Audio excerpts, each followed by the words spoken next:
Good morning. Today we are going to learn a new comprehension strategy. That strategy is asking questions through the reading process.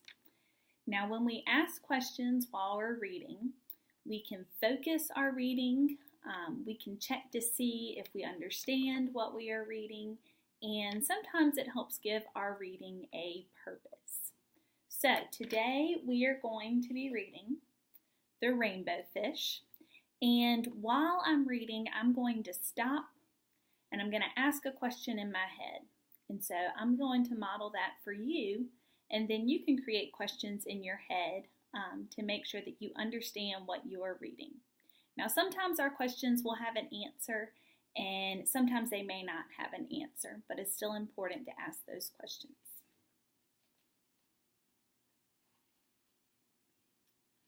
A long way out in the deep blue sea, there lived a fish.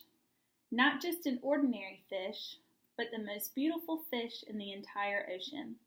His scales were every shade of blue and green and purple, with sparkling silver scales among them.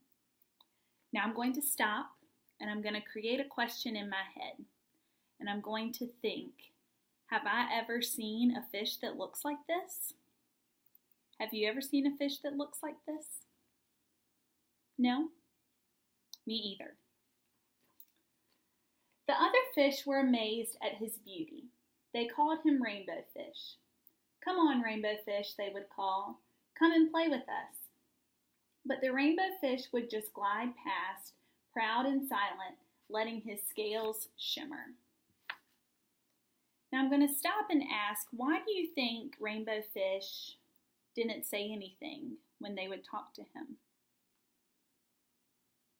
Maybe he was sad. Maybe he didn't hear them. Well, let's find out. One day, a little blue fish followed after him. "Rainbow Fish," he called, "wait for me. Please give me one of your shiny scales. They are so wonderful, and you have so many." "You want me to give you one of my special scales? Who do you think you are?" cried the Rainbow Fish. "Get away from me." Shocked, the little blue fish swam away. He was so upset, he told all of his friends what had happened. From then on, no one would have anything to do with the Rainbow Fish. They turned away when he swam by. So I'm going to stop, and I'm going to think to myself, why do you think Rainbow Fish wouldn't give away his scales? I might think about myself and say, how does it make me feel when someone doesn't share? So how does it make you feel when someone doesn't share? Sad, it might hurt your feelings. I agree. What good were the dazzling, shimmering scales with no one to admire them? Now he was the loneliest fish in the entire ocean. One day he poured out his troubles to the starfish. "I really am beautiful. Why doesn't anyone like me?" "I can't answer that for you," said the starfish, "but if you go beyond the coral reef to a deep sea cave, you will find the wise octopus. Maybe she can help you." The Rainbow Fish found the cave. It was very dark inside, and he couldn't see anything. Then suddenly, two eyes caught him in their glare, and the octopus emerged from the darkness. So we're going to use another one of our comprehension strategies. Based on this picture, what do you think the word emerged means? What about the sentences before, the words before? What do you think emerged means? Right, it means that they could see the octopus now. So the octopus came out of her cave. So emerged means that it is come out of something, or we're able to see it now.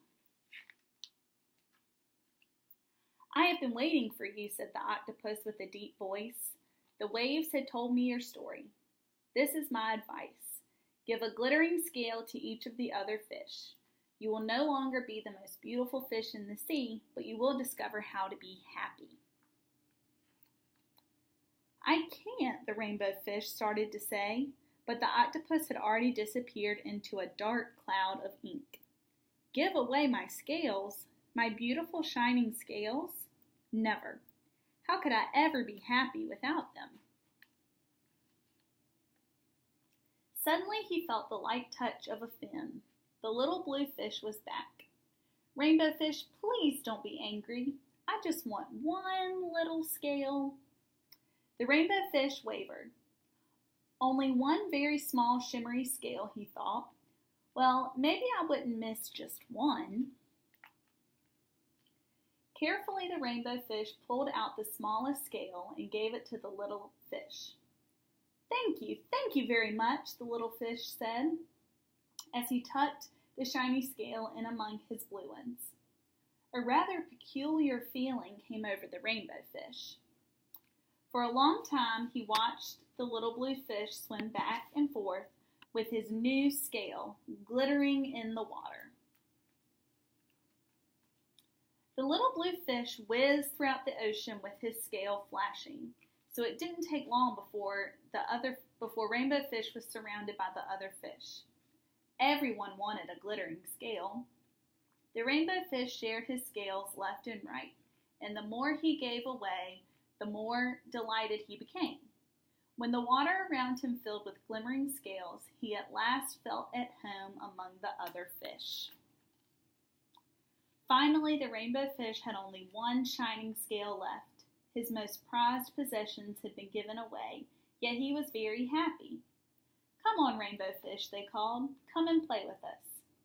Here I come, said the Rainbow Fish, and happy as a splash, he swam off to join his friends.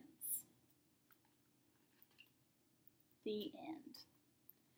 So at the end of stories, I can also ask questions about maybe what do you think the moral of this story is?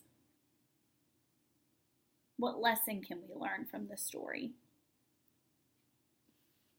I think so too. I think we can learn that friendships are more important than some of the material things that we have. So when you're reading, make sure that you stop and ask questions throughout the reading process so that you can remember and understand what you're reading, and it'll give you a purpose for reading as well.